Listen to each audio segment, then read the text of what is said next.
Hello అందరికీ advance happy new year. జపాన్లో new year ఒక 3:30 గంటల ముందే వచ్చేస్తుంది. అందుకనే వీడియో రికార్డ్ చేసి పోస్ట్ చేస్తున్నాను. లైఫ్లో ఏదున్నా ఎన్నున్నా సరే keep moving forward, keep working hard, కన్సిస్టెంట్గా ఉండండి, డిసిప్లిన్డ్గా ఉండండి. ఈ 2025 సంవత్సరంలో నేనైతే చాలా నేర్చుకున్నాను.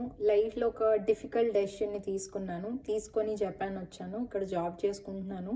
ఈ ప్రాసెస్లో నేను నేర్చుకున్న ఒకటే, నా కష్టాన్ని నేను నమ్ముకున్న దేవుడిని నమ్మి నేను వచ్చేసాను అంతే. ఎప్పుడైనా సరే మీకోసం మీరు నిలబడండి, మంచిగా హార్డ్ వర్క్ చేయండి, కన్సిస్టెంట్గా ఉండండి. ఎవరు ఎన్ని చెప్పినా ఏది చెప్పినా వినకుండా ముందుకెళ్ళిపోండి. లైఫ్ చాలా చాలా అందంగా ఉంటుంది. ఇన్ కేస్ 2025లో నేను ఏం అచీవ్ చేయలేదు అన్న ఆలోచన మీకు ఉంటే జస్ట్ ఫర్గెట్ అబౌట్ ఇట్. అయిపోయిందని మనం మార్చలేము. It's never too late to start. Work hard, focus on what matters you the most, and keep moving forward. May God bless you all. లైఫ్లో ఏది ఇంపార్టెంటో దాని మీద దృష్టి పెట్టి ముందుకు నడిచే ప్రయత్నం 2026లో చేద్దాము అందరం. Wish you all a very happy new year and a joyful new year. మీ అందరూ కూడా మంచిగా ఈ న్యూ ఇయర్ని అన్నిటిని మర్చిపోయి ఫ్రెష్గా స్టార్ట్ చేయండి. Bye bye.